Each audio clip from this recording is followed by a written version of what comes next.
For 3 years, parents called every job I applied to, told them I had a criminal record. I was homeless for 8 months. Dad texts me, "Come home and apologize, and maybe I'll stop." Then a woman told me, "Your grandma hired me 10 years ago to find you when things got bad enough. Here's what she left you." What I found inside, nobody in town could believe. My name is Caroline Johansson. I'm 28 years old. And for 3 years, my parents called every single employer I applied to and told them I had a criminal record. I didn't. I've never been arrested. I've never even had a parking ticket. But by the time I was 27, I was living in a homeless shelter, washing my hair in a gas station sink, and eating one meal a day because no one in a 50 meters radius would hire me. My dad would text me once a week, his same message every time. "Come home and apologize and maybe I'll stop."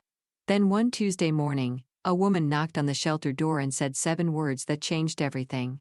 "Your grandma hired me to find you." Now, let me take you back to Harlem, Ohio. The week after my 25th birthday. The day I decided I was done asking permission to have a life. Harlem, Ohio. Population 4,000 and change. One grocery store, one high school, one diner that's been serving the same meatloaf since 1987. The kind of place where everyone waves from their porch and knows whose truck is parked where it shouldn't be. The Johanssons, that's us. We were considered decent folks. My dad, Gerald, that worked as plant manager at the Harlem manufacturing facility for 19 years before it shut down. My mom, Denise, volunteered at the food drive every Thanksgiving. On paper, we were the family people pointed to and said, "See, that's how you raise a daughter." Behind the front door, things ran on a different set of rules. I didn't have my own house key until I was 20. I wasn't allowed to drive more than 10 miles without calling ahead. When I was 14 and I started bussing tables at the Route 30 diner after school. Minimum wage, nothing glamorous. My paychecks went straight into a joint bank account my mom opened for safekeeping. I never saw a statement. I never asked. That's how things worked. I graduated valedictorian, top of my class.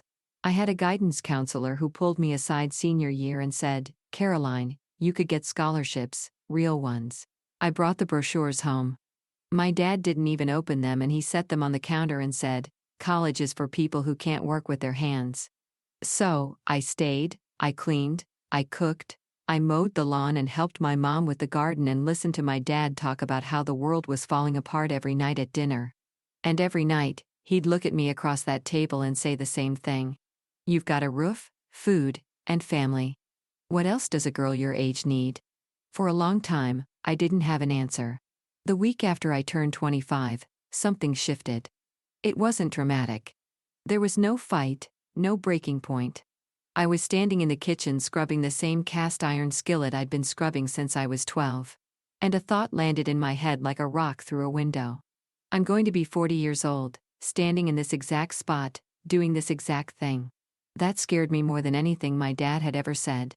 The next morning, I walked to the Harlem Public Library, and I sat down at one of the public computers in the back row, the ones with the sticky keyboards and the 15-minute time limits, and I created a new email address.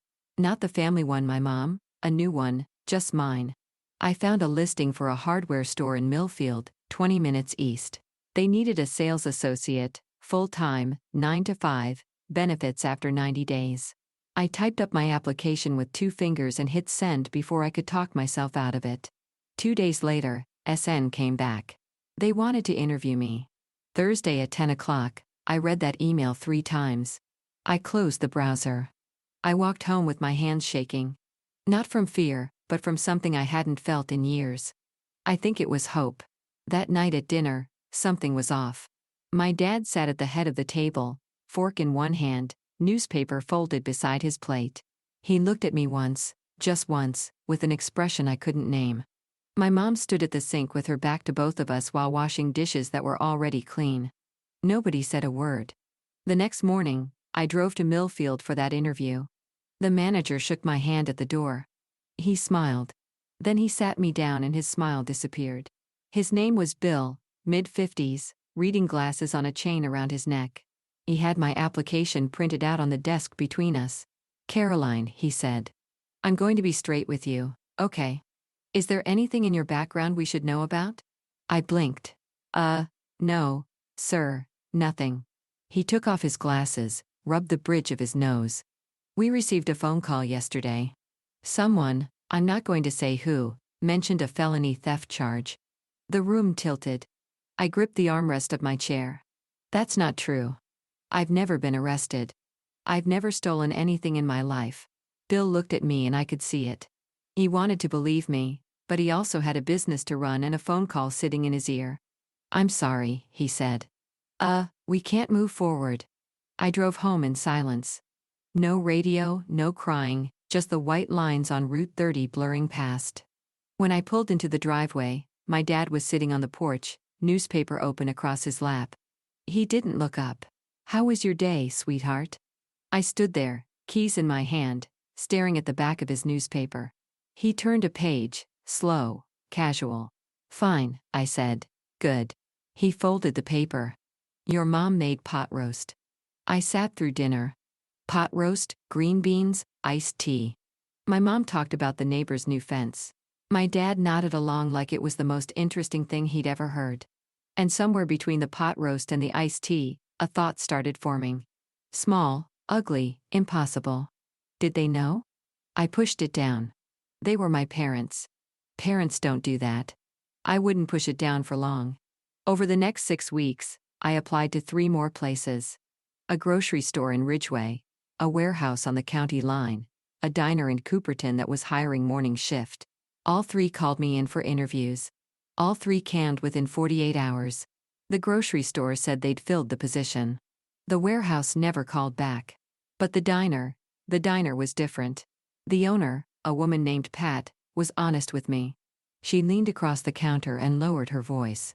Honey, someone called here about you. My chest tightened. What did they say? Said you had a criminal record. A theft and fraud. Was it a woman? Pat nodded.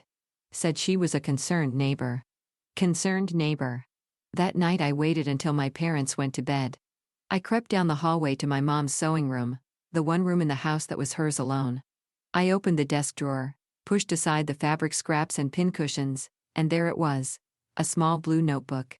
I opened it. My mom's handwriting, careful, neat, the same cursive she used for birthday cards. Down the left column, names, Millfield Hardware, Ridgeway, Fresh Mart, County Line Logistics, Cooperton Family Diner. Down the right column, red check marks. Every single place I'd applied, checked off one by one. I stood in that dark room holding the notebook and the floor dropped out from under me. This wasn't paranoia. This wasn't coincidence. My mother had a list. She was tracking me. I put the notebook back, closed the drawer, walked to my room. I didn't sleep that night. And I just lay there staring at the ceiling, turning one question over and over. How do you fight the people who are supposed to protect you? The next morning, I placed the blue notebook on the kitchen table. My mom was pouring coffee. My dad was buttering toast. The radio was playing some old country station. Everything normal. Everything ordinary. Mom, I said, explain this. Denise looked at the notebook. Her hand stopped mid-pour. Coffee pulled on the counter. Then the tears came. But you went through my things. Her voice cracked on cue. Is this how I raised you? Going through your mother's private belongings. You called my employers, every one of them. You told them I'm a criminal. I did it because I love you. She pressed a hand to her chest. The world out there is dangerous. You have no idea what can happen to a girl alone. I'm 25, Mom. I'm not a girl. My dad set his toes down. He didn't raise his voice. He never did. We're protecting you. Caroline, you think you can survive out there? You can't even cook for yourself. I've cooked every meal in this house since I was 16. He ignored that. Drop this right now. I'm going to call the police. Gerald laughed one short breath through his nose. And tell them what? That your mom made a phone call? They'll laugh you out of the station. I looked at my mother, tears running down her face, coffee still pooling on the counter. I looked at my father, calm as Sunday morning, buttering his second piece of toast. If you don't stop, I said, I'm leaving. He didn't blink. You walk out that door, you walk out with nothing, no money, no papers, nothing. I thought he was bluffing. He wasn't. I packed that night. One backpack, 2 changes of clothes, a toothbrush, my phone charger, and a photo of my grandmother that I kept in my nightstand. When I opened the front door, my mom was standing in the hallway, arms crossed, face dry now. The tears were gone, chit replaced by something harder. "If you leave," she said, "you're dead to us." My dad stood behind her, arms folded, filling the hallway like a wall. He didn't say a word. He didn't need to. I stepped onto the porch, pulled out my phone, opened the banking app. Balance 0. Years of paychecks, tip money from the diner, birthday cash from Grandma Maggie, every dollar I'd ever earned gone. My mom had been on the account since I was 16. She didn't need my permission to take it. "I need my birth certificate," I said, "and my social security card. Those belong to this house," my dad said from behind the screen door. And then he closed it. I walked down the driveway at 9:47 p.m. on a Tuesday in October. I had a backpack, a phone with 11% battery, and $12 cash in my back pocket. I didn't have an ID. I didn't have a plan. I didn't have anywhere to go. I walked to the gas station on Route 30, sat on the curb under the fluorescent lights. A semi-tar pulled in and out. The cashier inside looked at me once through the window, then looked away. At 11:16 p.m., my phone buzzed. A text from my dad. "Come home, apologize.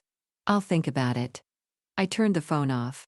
Not because I was brave, because the battery was about to die anyway.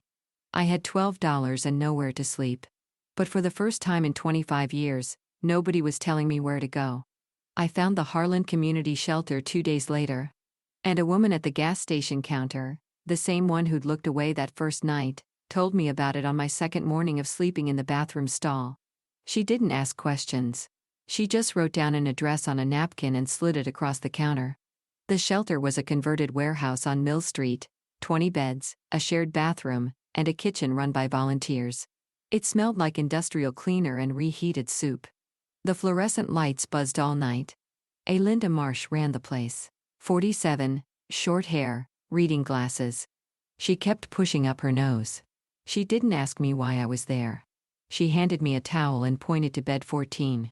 "You don't have to explain why you're here," she said. "You just have to want to get back up." I was the youngest person in the shelter by at least 15 years. I started the process of replacing my documents. Filed for a new birth certificate through the mail. 6 to 8 weeks, they said. Went to the DMV for a temporary ID, but without my social security card or any supporting documents, I got shuffled into a backlog. Come back in 3 weeks, then come back again. While I waited, I washed dishes at the shelter in exchange for an extra meal. I swept the floors. I organized the supply closet. I needed to be useful. I needed to be moving. And I kept applying for jobs. This time farther out. 30 meters, 40 places my parents had never heard of in towns they'd never been to. Yet I told myself distance would fix it. If I went far enough, their reach would end. I was wrong about that too. The restaurant was in Granton, 35 miles south, a family place, checkered tablecloths, daily specials on a whiteboard. They needed a hostess. I applied online at the library and got an interview the same week. I borrowed a blouse from another shelter resident. Took the county bus at 6 a.m., the manager's name was Dave. He seemed decent. Shook my hand as said they'd let me know by Friday. Thursday morning, Dave called. I picked up on the first ring. "Caroline, I'm sorry. We've decided to go in a different direction." My stomach dropped. "Can I ask why?" Pause. Long pause. "Someone emailed us a document. Looked like a police report." I sat down on my shelter bed. A police report. It wasn't a phone call this time. No, an email with an attachment. Looked official. A document typed, formatted, and sent from an anonymous email to a restaurant 35 meters away. My father spent 19 years as a plant manager. He knew how to write memos. He knew how to format official-looking paperwork. He had a printer, a scanner, an old company letterhead that looked close enough to something authoritative if you didn't look too hard. They'd upgraded. Phone calls weren't enough anymore. Then now there were documents, fabricated evidence designed to look like something a background check might produce. That evening, sitting on bed 14, my phone buzzed. Unknown number, but I knew the cadence. Still cold out there? Doors still open for now? I stared at that message for a long time. Then I deleted it. But something else stuck with me that night. Something Linda had mentioned 2 days earlier. A woman had come to the shelter asking about me. A woman I didn't know. She'd left a business card. I hadn't thought much of it then. Now I couldn't stop thinking about it. He called on a Sunday. I don't know why I picked up. Maybe because it was raining and the shelter roof leaked over bed 12 and I was tired in a way that sleep doesn't fix. Come home, Caroline. Stop calling my employers. I don't know what you mean. I've seen the notebook, Dad. What notebook? Mom's with the check marks. Silence. 5 seconds. 10. When I could hear the kitchen faucet running in the background. The same faucet that dripped for 3 years because he never fixed it. You're confused, he said. You've always been confused. I'm not confused. I'm unemployable because of you. You're unemployable because you're not ready for the real world. That's what I've been trying to. I'm hanging up. You hang up, you lose this family. I already lost it. I pressed the red button, set the phone face down on the mattress, but my hands were shaking. Not from fear. From the effort of keeping my voice steady for 2 minutes and 14 seconds. I didn't call back. He didn't call again. From that point forward, it was only texts. Once a week, sometimes twice, always the same tone. A door held open just enough to remind me it could close. Thanksgiving's coming. Your mom's making pie. Saw your friend Katie at the store. She asked about you getting cold. Shelter can't be warm. Each one a fishhook. And each one designed to make me feel like the problem was mine. That I was the one who'd left. The one who'd broken the family. The one who needed to come crawling back. I saved every text. I didn't know yet what I'd do with them, but something in me said, keep everything. It was the smartest thing I did that year. After I hung up that phone, I sat on my shelter bed and stared at the ceiling for a long time. I kept thinking, why? Why would your own parents rather see you homeless than independent? I still don't fully have that answer, but I want to ask you, have your parents ever destroyed an opportunity for you and then acted like they were doing you a favor? If that hits close to home, I'd really love to hear your story in the comments. In the quiet nights at the shelter, and they were all quiet, just the hum of the baseboard heater and someone coughing 2 beds over, I thought about my grandma and Margaret Johansson. Everyone called her Maggie. She lived on a 40-acre farm outside of Ridgeway, about 40 minutes from Harlem. Chickens, a half-acre garden, and a barn she painted white every spring because she said it kept things honest. She sold the farm 3 years before she died. I was 23 when she passed. Heart failure quick, the way she would have wanted at the funeral. My dad cried exactly once during the eulogy. Then went back to shaking hands and accepting casseroles. But I kept thinking about the last time I saw her alone. It was maybe a year before she died. She'd invited me out to the farm. The new owners hadn't moved in yet, so she still had access. We sat on the porch with sweet tea and she said something I didn't understand at the time. If things ever get real bad, someone will come find you. Don't be scared when they do. I remember laughing. Grandma, what are you talking about? She didn't laugh.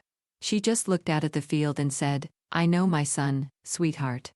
I've known him for 50 years. Then she changed the subject, asked me about the garden at home, whether the tomatoes came in. But there was one more thing. Something she said as I was walking to my car. I sold the farm, but I didn't spend the money. Remember that? I didn't remember it. Not until month 5 at the shelter, lying on bed 14, and is staring at a water stain on the ceiling shaped like Ohio. Then I remembered every word. It was Linda who brought it up again. I was restocking the supply closet. Toilet paper on the left, cleaning spray on the right. The kind of mindless work that keeps your hands busy when your head won't stop. And she leaned against the doorframe with that look she got when she was choosing her words. Caroline, remember that woman who came by last month? I stopped. The one asking about me? Yeah. Ruth something. I didn't give her your information. Shelter policy. But she left a card. Linda pulled it from her back pocket, slightly bent at the corner. She handed it to me. Ruth Kalin, licensed private investigator, State of Ohio. License number PI 201,477,455-0182. I read it twice. Private investigator. My first thought, the obvious one. My dad hired someone to find me. This was his next move. Track me down. Report my location. Maybe try to get me removed from the shelter on some fabricated claim. What did she look like? I asked. 50 S. Short gray hair, calm, polite. Linda paused. She didn't seem like trouble, Caroline. She seemed like someone looking for a person she cared about. I slipped the card into my pocket. I didn't call the number. I wasn't ready to walk into whatever trap my father had set next. I'd been outmaneuvered too many times already, but the card stayed in my pocket. And every time I did laundry, I moved it to the clean pair of jeans. I couldn't throw it away. Something about it nagged at me. The way she'd come to the shelter instead of calling. The way she'd left her name instead of hiding behind an anonymous tip. That wasn't how my parents operated. They hid. They lied. They sent things from the shadows. This woman knocked on the front door. Month 7. I was starting to get my footing. My replacement birth certificate had arrived. And the DM5 finally processed my temporary ID. I had a photo of my own face on a government-issued card for the first time in my adult life. Small victory, enormous feeling. Then Linda called me into her office. She was sitting behind her desk with the door closed. That never happened. Linda's door was always propped open with a brick she'd painted blue. "Sit down," she said. Not unkind, but serious. "I got a call today. A woman identifying herself as a social worker. She said you have a documented history of violence and that you pose a risk to other residents." The room went cold. That was my mother. Linda nodded slowly. "I figured. I've worked here 11 years. Social workers don't cold call shelters to trash a resident. That's not how it works." "What did you tell her?" "I told her I couldn't discuss resident information." She hung up. Linda leaned forward. "I'm documenting this call in our records. But I have to be honest with you. If she contacts the county office, if she files a formal complaint through the system, I may not be able to protect your spot here. That's above me." I sat there. The fluorescent light buzzed overhead. The baseboard heater clicked. My parents had sabotaged my job applications. They'd fabricated police reports. They drained my bank account and kept my identity documents.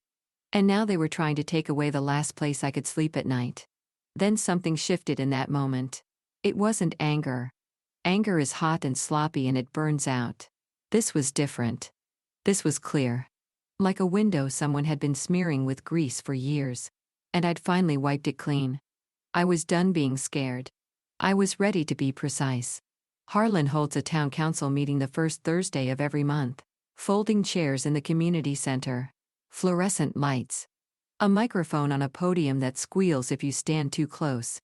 If 15 to 40 people show up, depending on whether there's a zoning dispute or a pothole complaint, most of the time it's the same dozen retirees and one guy who's been trying to get a stop sign on Elm Street for 3 years. Linda told me, words fast in a town this size. "Your dad signed up to speak tonight," she said. I went. I sat in the last row near the exit in a borrowed jacket. I hadn't been in a public space in Harlem since I left. Gerald stood at the podium at 7:22 p.m. said he was wearing his good shirt, the blue one Denise ironed for funerals and bank meetings. His voice cracked on the first sentence, and I knew it was rehearsed. "I'm here as a father," he said. "My daughter left home and fell into bad company. She's living in a shelter.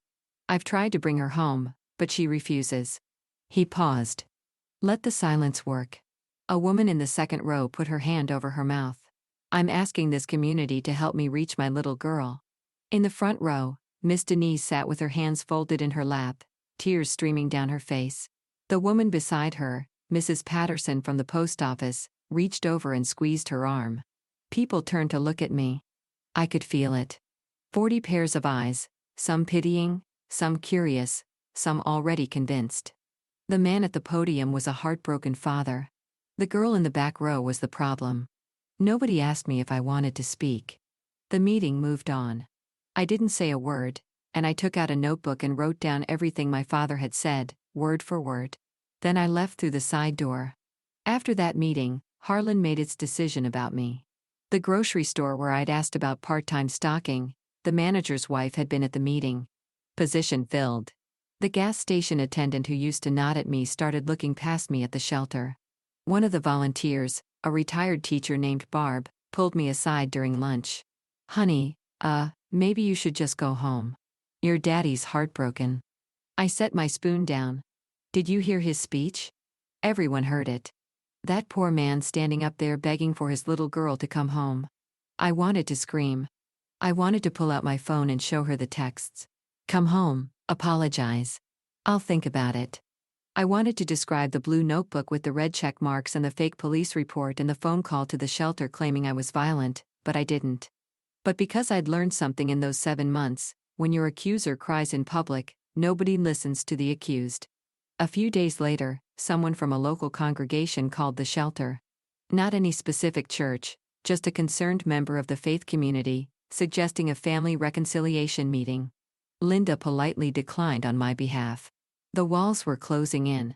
My parents had turned the entire town into their surveillance system. Every sympathetic neighbor and every well-meaning volunteer, every person who saw Gerald's trembling lip at that podium, they all became extensions of the trap. But I kept thinking about what my grandmother said. Someone will come find you. And I kept thinking about that business card in my pocket. Ruth Kalin, private investigator. I had nothing left to lose. The shelter was the last wall between me and the street. That night, I pulled the card out and called the number. She came the next morning, 8 a.m., sharp, and Linda let her in. Ruth Kalin was exactly as Linda had described, mid-50s, short gray hair, no jewelry, no nonsense. She wore a plain navy jacket and carried a brown leather briefcase that looked older than I was. She sat on the folding chair next to my bed. Shelter was mostly empty. Everyone else was at the day center or out looking for work. Caroline Johansson, that's me. She set the briefcase on the bed between us. On the leather, it's in faded black ink. Handwriting I recognized were 5 words for Caroline. When she's ready, my grandmother's handwriting. The air left my lungs. My name is Ruth Kalin. I'm a licensed private investigator in the state of Ohio. Your grandmother Margaret hired me 10 years ago. 10 years? I would have been 18. She paid me a retainer up front for a decade of periodic surveillance on your parents. Her instructions were specific. Ruth paused. And give her this. How did you know it and give her this? How did you know it was bad enough? Ruth looked at me steady. When your mother called the shelter pretending to be a social worker, I was already monitoring the situation. I'd been tracking the calls to employers for 2 years. I have records of 37 separate contacts your mother made. As I have copies of the fabricated documents your father created, I have everything. I stared at the briefcase, my grandmother's handwriting. A decade of planning. An old woman on a sold farm looking 10 years into the future and seeing exactly what would happen. She predicted this, Ruth said quietly. Almost to the year. I reached for the clasp. Inside on top was a sealed envelope, cream-colored. My name in Grandma Maggie's handwriting, the same cursive she used on birthday cards. Reading this, things have gotten bad. I'm reading this. Things have gotten bad. I'm sorry I couldn't stop your father while I was alive. I tried. I spent 30 years married to a man just like him, your grandfather. And I know how the walls close in, how they make you think the cage is normal. But I spent my last years making sure you wouldn't be trapped forever. Inside this case is your way out. I use it wisely. Don't use it for revenge. Use it for freedom. I love you more than he ever let me show. Grandma Maggie. I set the letter down. My hands were steady. My eyes were not. Ruth waited. Then she opened a second compartment in the briefcase and pulled out a thick manila folder. She laid it on the bed and opened it. 5 years of documentation, organized by date, tabbed, but recordings of Denise's phone calls, 37 of them, where she identified herself as a concerned neighbor, a family friend, and in 2 instances, a social worker. Each recording had a date stamp, a phone number, and a transcription. Copies of emails sent from an anonymous account traced to the Johansson household IP address containing attachments that mimicked police reports. Ruth had screenshots and metadata. Photographs of the blue notebook had it taken through the Johansson kitchen window during one of Ruth's periodic surveillance visits. I looked at Ruth. Is this admissible in court? Every bit of it. Ohio is a one-party consent state for recording, and I was hired as a licensed PI. My documentation follows chain of custody. I closed the folder, opened it again, closed it. There's one more thing, Ruth said. At the bottom of the briefcase, beneath the folder, was a large yellow envelope. As it was sealed with a wax stamp, not decorative, just practical, the kind a lawyer uses. In the upper left corner, Law Office of Philip Dern, Millfield, Ohio. I slid my finger under the flap. Inside, a stack of legal documents, paper clipped and tabbed in blue. Ruth spoke while I read. Your grandmother sold her farm 10 years ago for just under $300,000. She placed the proceeds in a revocable trust which became irrevocable upon her death. But the trust has been managed conservatively. Certificates of deposit treasury bonds by a fiduciary at Mr. Dern's office. I looked at the number on the summary page. Then I looked again. $340,000. The sole beneficiary, Ruth continued, is you, Caroline. And Johansson. No other parties are named. Your father has no knowledge of this trust. Your grandmother was explicit about that. She instructed Mr. But D to have no contact with Gerald or Denise under any circumstances. I put the papers down on the bed. The shelter mattress sagged under the weight of them. Or maybe that was me. Why didn't she just give it to me before? She wrote a note to Mr. Dern about that. She said, and I'm paraphrasing. If I give it to her now, Gerald will find a way to take it. She has to need it first. I looked at my grandmother's handwriting on the briefcase for Caroline. Why? When she's ready to access the funds, Ruth said, you'll need to visit Mr. Dern in person with valid identification. A birth certificate or state-issued ID will work. I reached into my back pocket, pulled out the temporary ID I'd gotten from the DMV 2 weeks earlier, the one I'd fought 3 months to get. It was the right time. She'd planned for everything. Philip Dern's office was above a hardware store in downtown Millfield. Narrow staircase, glass door with gold lettering, and a waiting room with 2 chairs and a fern that had seen better decades. Ruth drove me. I wore the only clean outfit I had. Jeans, a white blouse borrowed from Linda, and shoes I'd bought at a thrift store for $4. Door was 64, thin wire-rimmed glasses. He stood when I walked in and shook my hand with both of his. Your grandmother talked about you constantly, he said. Please sit. He verified my ID, checked the birth certificate I'd received by mail. If I cross-referenced my social security number through a secure system, everything matched. Everything was in order. The trust is active, he said. You have full access to the funds as of today. He slid a document across the desk. I signed. My hand didn't shake. Then he said something I wasn't expecting. Your grandmother also left instructions for me. She wrote, Caroline might need a lawyer before she needs the money. He opened a desk drawer. She asked me to refer you to someone if needed, a litigator. He handed me a business card. Ellen Briggs, civil litigation, defamation, harassment, based in Millfield. I took the liberty of calling her this morning. Dura said she can see you at 2. I looked at the card, then at Dern. Did my grandmother plan this too? She planned for the possibility.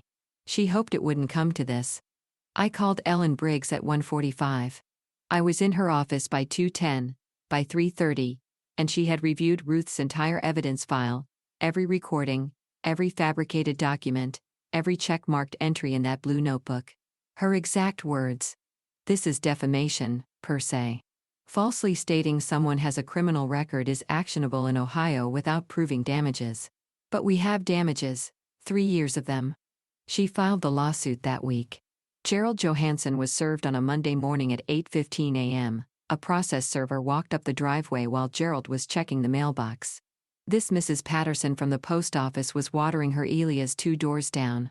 She watched the whole thing, the envelope, Gerald's face, the way he stood on the driveway reading the first page without moving for a full minute. Denise was served separately 1 hour later at the Harlem Fresh Mart. She was in the cereal aisle. 3 people she knew from her cooking group were in the store at the time. By noon, half of Heron had heard. By dinner, the other half. Gerald called my phone 14 times that afternoon. I didn't answer. Ellen had advised me. All communication goes through counsel now. At 6:47 p.m., a text came through. You're going to regret this. I'm your father. Ellen logged it. Exhibit 47. The following day, Denise started her campaign. She called 5 neighbors in a single afternoon. Through tears, always tears, she told each one the same thing. My daughter is suing me because I loved her too much. But something had shifted. The lawsuit was filed in county court. Court records in Ohio are public, and people in small towns read court records the way they read the church bulletin thoroughly. By the end of the week, someone at the diner had pulled up the complaint online. The summary was right there in black and white. Fabricated police reports, impersonation of a social worker, 37 documented calls to employers over a 3-year period. For the first time, as someone asked Denise the question she hadn't prepared for, it was Tom Adler, Gerald's neighbor of 30 years. He ran into her at the gas station. Denise, is it true you called her employers? She didn't answer. She got in her car and drove home. Gerald signed up to speak at the next town council meeting. Of course, he did. The podium had worked once. He thought it would work again. This time, the room was full. 60 people, maybe more. Folding chairs pulled from the storage closet. The people standing along the back wall. This wasn't about potholes anymore. I sat in the 3rd row. Not the back, the 3rd row. Ellen Briggs sat beside me, legal pad on her lap, pen in hand. She wore a gray blazer and an expression that gave away nothing. Gerald took the podium at 7:15. Most of you know me, he said. I've lived in Harlem my whole life. I coached Little League. I served on the planning committee. Oh, and now my own daughter is trying to destroy this family with a frivolous lawsuit. He gripped the sides of the podium. She's been influenced by outsiders, lawyers, people who don't know this family. I'm asking this community to stand with me. He looked at me. I looked back, didn't flinch. The room was silent. Then Ellen stood up. My name is Ellen Briggs. I'm an attorney licensed in the state of Ohio, and I represent Caroline Johansson. She spoke calmly. Gay has been filed in county court. Fee has been filed in county court. The complaint and its supporting evidence are part of the public record. I'd encourage anyone here who's curious to look them up rather than relying on one person's version of events. She sat down. No drama, no accusations, no raised voice. The room was quiet for 8 full seconds. I counted. Then the council chair cleared his throat and moved to the next agenda item. Gerald stood at the podium a moment longer. Then he sat down. He didn't look at me again. The court granted the civil protection order 11 days later. 500 feet, no direct contact, no contact through third parties, no phone calls, no texts, no letters, no emails, no messages relayed through neighbors, friends, or anyone else. Gerald violated it within the first week. He borrowed his neighbor's phone, a man named Dale, who didn't know any better, and texted me, "This isn't over, Caroline." Ellen documented it, filed it with the court. Gerald received an official warning from the judge. One more violation and he'd face contempt charges.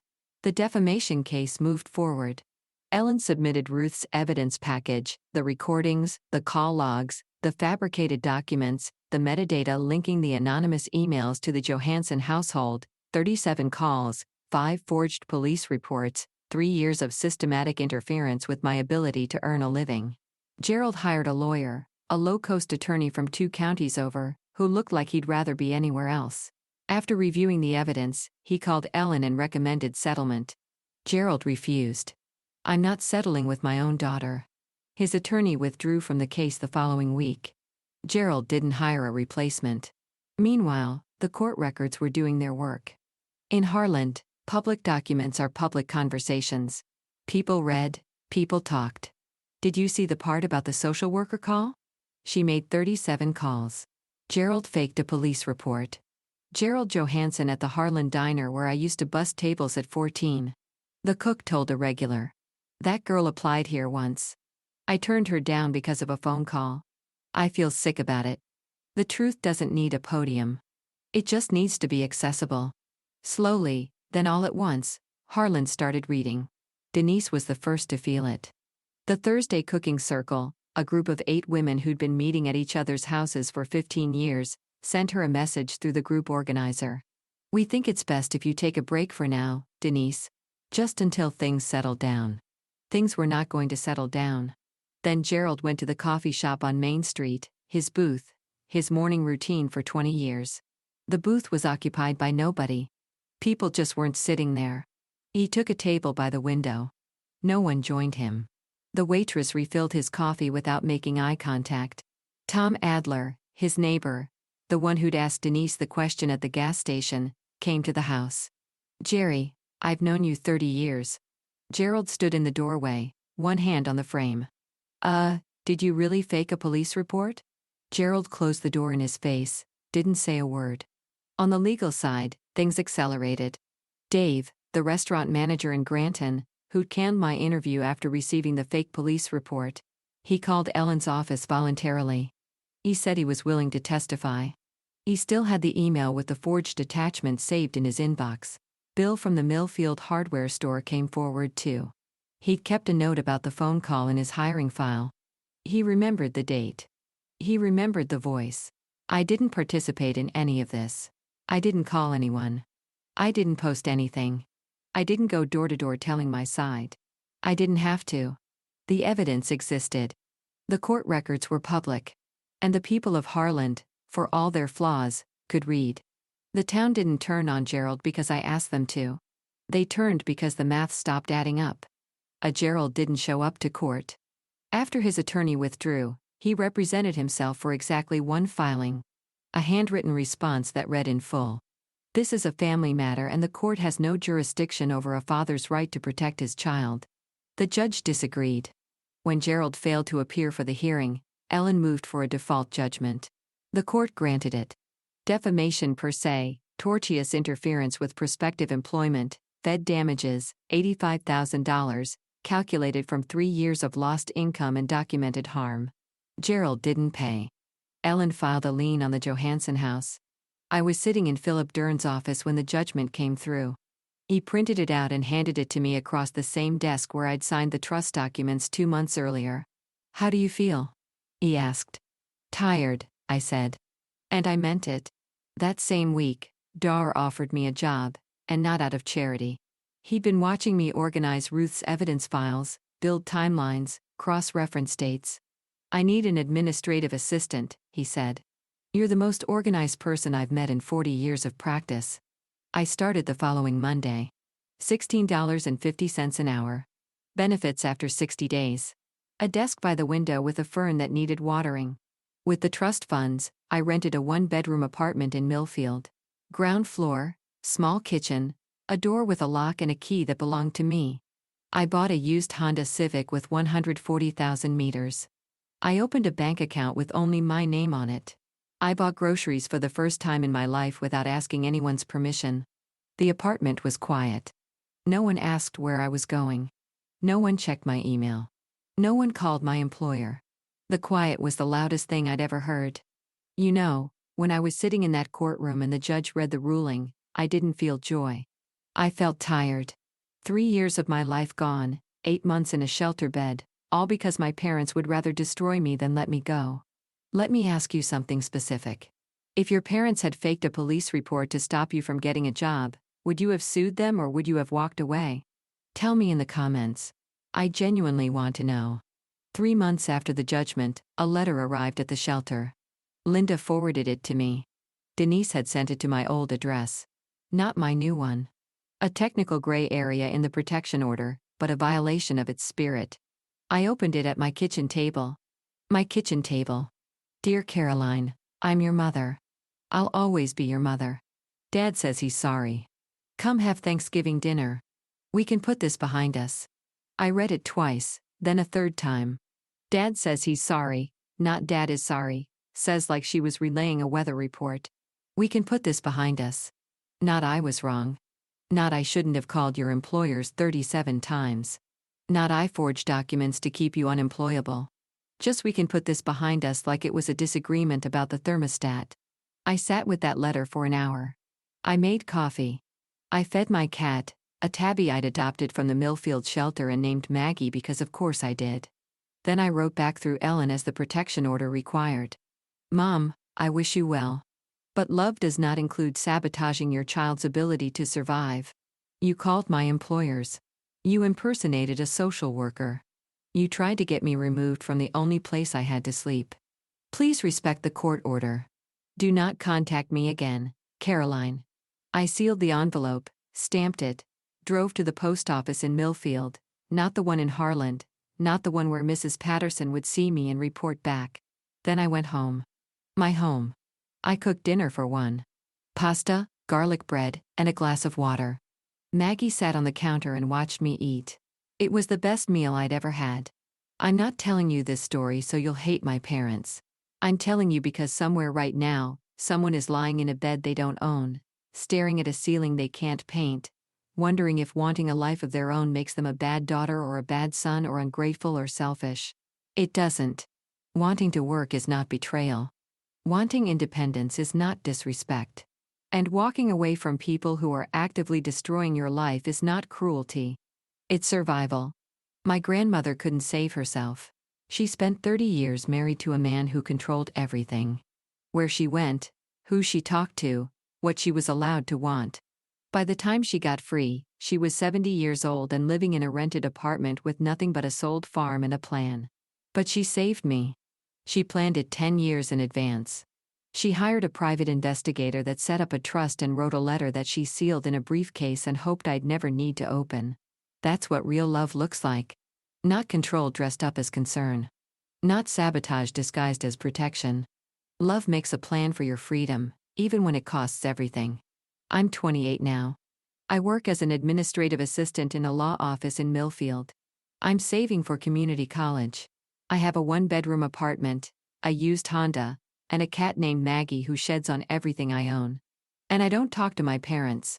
I haven't closed the door forever. But the key is mine now. They don't get to decide when it opens. Grandma Maggie wrote in her letter, "Freedom isn't free, but you're worth every penny." She was right. Gerald sold the house. He didn't have a choice. The lien Ellen filed meant the judgment had to be satisfied before the property could transfer, and Gerald couldn't afford to pay $85,000 out of pocket. The house on Maple Street, the one I grew up in, the one with the porch where he read his newspaper and pretended not to know what his wife was doing, sold for $168,000. After the lien, the realtor fees, and the back taxes he'd been ignoring, he walked away with just enough to rent. He and Denise moved to a trailer park outside of Galleon, 20 minutes from Har, close enough to still buy groceries at the Fresh Mart, but far enough that they stopped running into people who used to wave. Gerald never admitted he was wrong, not once. And he told his new neighbors the same story he told the town council. My daughter was brainwashed by a lawyer. He'll probably tell that story until the day he dies. Some people would rather lose everything than admit they were the villain. But Denise did something I didn't expect. Ruth told me months later during one of our occasional phone calls. Denise had started seeing a therapist on her own without Gerald knowing. She told the therapist that during their third session, "I think I did something terrible. I don't know what to do with that. I'm not ready to forgive her. I may never be. But I can hold two things at once. The woman who called 37 employers and lied about her daughter. And the woman who finally sat in a chair and said the truth out loud. People are complicated. Even the ones who hurt you worst. But complicated doesn't mean you owe them access to your life. Healing doesn't require reconciliation. And sometimes it just requires distance.